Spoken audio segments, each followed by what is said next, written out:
Parliament Congress అభ్యర్థిగా రాజేంద్రరావు దాదాపు ఖరారైనట్లుగా తెలుస్తోంది. సామాజిక సమీకరణాల్లో భాగంగా రాజేంద్రరావుకు ఛాన్స్ దక్కే అవకాశాలు కనిపిస్తున్నాయి. దశాబ్ద కాలంగా క్రియాశీలక రాజకీయాలకు దూరంగా ఉన్న రాజేంద్రరావు మళ్లీ ప్రజాక్షేత్రంలోకి అడుగుపెట్టి సత్తా చాటేందుకు ప్రయత్నాలు చేస్తున్నారు. రాజేంద్రరావు తండ్రి వెలిచాల జగపతిరావు ఉమ్మడి రాష్ట్రంలోని కీలక నేతల్లో ఒకరిగా ఎదిగారు. సర్పంచ్ నుంచి ఎమ్మెల్యేగా, ఎమ్మెల్సీగా బాధ్యతలు నిర్వహించారు. అలాగే తెలంగాణ లెజిస్లేచర్ల ఫోరం కన్వీనర్ గా, ఇండిపెండెంట్ ఎమ్మెల్యేల ఫోరం కన్వీనర్ గా బాధ్యతలు చేపట్టారు. ఇలా తనదైన ముద్ర చేసిన కుటుంబం నుంచి వచ్చారు రాజేంద్రరావు. ఇదే అంశానికి సంబంధించి పూర్తి డీటెయిల్స్ మా కరెస్పాండెంట్ రవీంద్ర ఫోన్ లైన్ అందిస్తారు. రవీంద్ర, సామాజిక సమీకరణాల్లో భాగంగా కరీంనగర్ వెలమ సామాజిక వర్గానికి చెందిన రాజేంద్రరావుకి దాదాపు ఖరారైనట్లుగా తెలుస్తోంది. రేపో మాపో అనౌన్స్మెంట్ కూడా చేసే అవకాశాలు ఉన్నట్లుగా తెలుస్తోంది. పూర్తి డీటెయిల్స్ ఏంటి? త్రిపుర కరీంనగర్ సంబంధించి కరీంనగర్ ఎంపీ అభ్యర్థిగా ఇప్పటివరకే బీఆర్ఎస్, బీజేపీ రెండు ప్రకటించడం జరిగింది. ఎంపీ అభ్యర్థులుగా వాళ్ళు ఎప్పటి నుంచో ప్రచారాన్ని ముమ్మరంగా కొనసాగిస్తున్నారు. అయితే కాంగ్రెస్ సంబంధించిన అభ్యర్థిగా ఇప్పటి వరకే ఒకవైపు ప్రవీణ్ రెడ్డి, అదే విధంగా వెల్చాల రాజేంద్రరావు కూడా ఒకవైపు తెరపైకి రావడం జరిగింది. అయితే రాజేంద్రరావుకు గత కొన్ని రోజుల నుంచి కూడా పాజిటివ్ గా వస్తుంది. రాజేంద్రరావు కొన్ని రోజుల నుంచి కూడా ఒకవైపు తెరపైకి వస్తున్న నేపథ్యంలో రాజేంద్రరావుకు సంబంధించిన సామాజిక వర్గం కావచ్చు, ఒకవైపు అతనికి సంబంధించిన తండ్రి వెల్చాల జగపతిరావు గత కొన్ని ఏళ్లుగా ఎప్పటి నుంచో ఒకవైపు సర్పంచ్ గా, అదేవిధంగా ఎమ్మెల్సీగా, అదేవిధంగా ఎమ్మెల్యేగా, అదేవిధంగా వెల్చాలకు సంబంధించిన రాజేంద్రరావు ఈ ఎంపీ ఎలక్షన్స్ దాదాపు 2009 ఎలక్షన్ లో ఎంపీ అభ్యర్థిగా టీఆర్పీ పార్టీ నుంచి కూడా అతను పోటీ చేయడం జరిగింది. చాలా వరకు అతను ఓట్లు అయితే సాధించడం జరిగింది. అయితే అప్పటి నుంచి ఇప్పటివరకు చూసుకుంటే అతను ప్రజాక్షేత్రంలో ఉండడము, ఒకవైపు ప్రజల్లో ఉండడం, మమేకమంగా ఉండడము, ప్రజల్లో ఆ పార్టీకి సంబంధించిన దాదాపు అభ్యర్థులు కావచ్చు, ఒకవైపు కార్యకర్తల్లో ఒక జోస్ను అయితే నింపడము, అప్పటి నుంచి యాక్టివ్ గా పాల్గొన్న పరిస్థితులు అయితే కనబడుతుందని చెప్పొచ్చు. గత కొన్ని రోజుల నుంచి అయితే ఇటు బండి సంజయ్ చూసుకుంటే గతంలో ఎంపీగా ఉండడము, ఆ ఎంపీ అభ్యర్థిగా ఇప్పుడు మళ్ళీ పోటీ చేయడం, అదేవిధంగా ప్రజెంట్ ఎంపీగా బండి సంజయ్ కొనసాగుతున్నారు. అదేవిధంగా ఆ మాజీ ఎంపీగా బోయినపల్లి వినోద్ కుమార్ కూడా కొనసాగుతున్న నేపథ్యంలో ఇది టఫ్ పోటీగా నెలకొన్న నేపథ్యంలో ఇప్పటి వరకు కాంగ్రెస్ సంబంధించిన అభ్యర్థిని ఎవరు ప్రకటిస్తారనే కోణంలో మాత్రం కరీంనగర్ కార్యకర్తలు మాత్రం ఒక టెన్షన్ వాతావరణం నెలకొన్న పరిస్థితులు అయితే కనబడుతున్నాయని చెప్పవచ్చు. అయితే రాజేంద్రరావును మాత్రం ఇప్పుడు అభ్యర్థిగా కొనసాగిస్తారనే కోణంలో మాత్రం ఒకవైపు ఈ టాక్ అయితే కొనసాగుతుంది.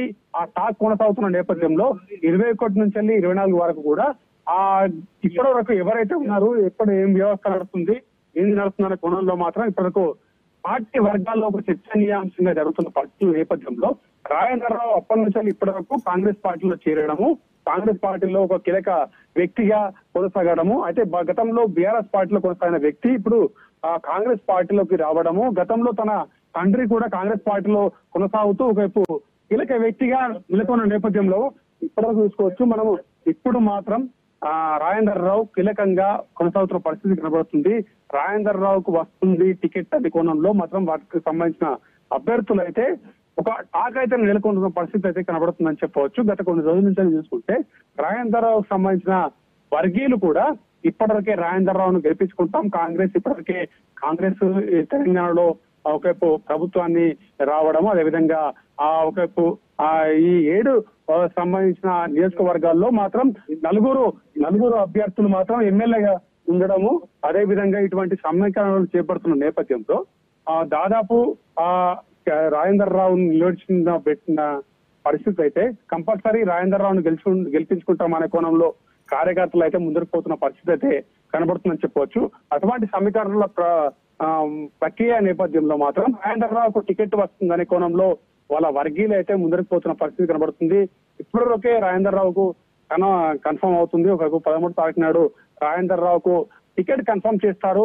ఎంపీ అభ్యర్థిగా రాజేంద్రరావు కరీంనగర్ కు వస్తారు, భారీ మెజార్టీతో గెలుస్తారనే ఒకవైపు కాంగ్రెస్ వర్గాల్లో ఒక చర్చనీయాంశంగా మారుతున్న పరిస్థితి అయితే కనబడుతుందని చెప్పవచ్చు. అయితే ప్రస్తుతానికి చూసుకుంటే ఇటు ఎంపీ ఇప్పుడు ప్రజెంట్ ఎంపీ, అదే విధంగా మాజీ ఎంపీ ఇద్దరు ఒకవైపు బండి సంజయ్, అదేవిధంగా బోయినపల్లి వినోద్ కుమార్ ప్రచారాలు ముమ్మరంగా కొనసాగిస్తున్న పరిస్థితుల నేపథ్యంలో మాత్రం రాజేంద్రరావు వచ్చినట్టయితే మరి ఎంతవరకు పబ్లిక్ లోకి వెళ్తారో, అదేవిధంగా కాంగ్రెస్ పార్టీ సంబంధించిన ఎమ్మెల్యేలు కావచ్చు, అదేవిధంగా కార్యకర్తలు, మహిళలు ఇటువంటి కార్యక్రమం అంటే ఇప్పటికే కాంగ్రెస్ ప్రభుత్వం 6 గ్యారెంటీల పథకాలు తీసుకురావడం జరిగింది.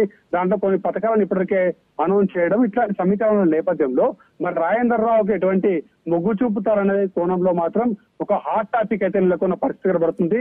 రాజేందర్ రావు కన్ఫర్మ్ అయిందనే కోణంలో మాత్రం వాళ్ళ వర్గీయులు అయితే స్పష్టత చేసుకున్న పరిస్థితి పడుతుంది. ఇంకోవైపు చూసుకుంటే ఒకవైపు పొన్నం ప్రభాకర్ ఇప్పుడు ప్రజెంట్ మంత్రిగా కొనసాగుతున్న పొన్నం ప్రభాకర్ అదే విధంగా శ్రీధర్ బాబు ఇటువంటి కరీంనగర్ జిల్లా ఉమ్మడి జిల్లాకు సంబంధించి వీళ్ళు మంత్రులుగా కొనసాగుతున్న పరిస్థితి కనబడుతుంది. మరి వీళ్ళు ఎవరికి మొగ్గు చూపుతారు, అదేవిధంగా ఇప్పుడు ఈ టికెట్ ను ఆపడానికి గల కారణాలు ఏంటి?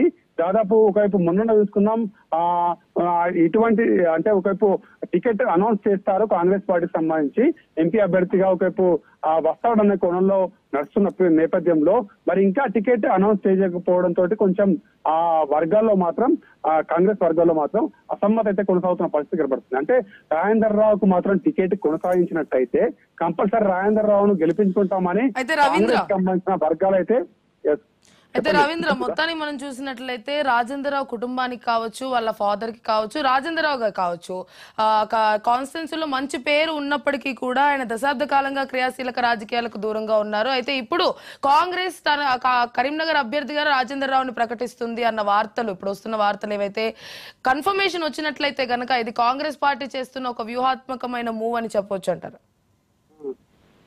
మీరు అన్నట్టు ప్రతిభ అయితే మనం గత కొన్ని రోజుల నుంచి చూసుకుంటున్నాం. దశాబ్ద కాలం నుంచి కూడా రాజేందర్ రావు కొంచెం పార్టీకి దూరంగా ఉండడం, గతంలో కూడా ఒకవైపు బీఆర్ఎస్ పార్టీలోకి వెళ్ళడం, అదేవిధంగా మళ్ళీ కాంగ్రెస్ పార్టీలోకి రావడం, వాళ్ళ తండ్రి వెల్చాల జగపతి రావు కూడా ఒకవైపు ఎమ్మెల్యే అభ్యర్థిగా ఎమ్మెల్సీగా కొన్ని కీలక పదవులు కూడా చేపట్టడం జరిగింది. అయితే అప్పటి వర్గానికి సంబంధించిన వారు కూడా ఇతనికి రాజేందర్ రావుకు సపోర్ట్ చేసే విధంగా కూడా కొన్ని అంశాలు అయితే కలిసి వచ్చే అవకాశం కనబడుతుందని కొన్ని కోణాలు అయితే వస్తున్న పరిస్థితి కనబడుతుందని చెప్పవచ్చు.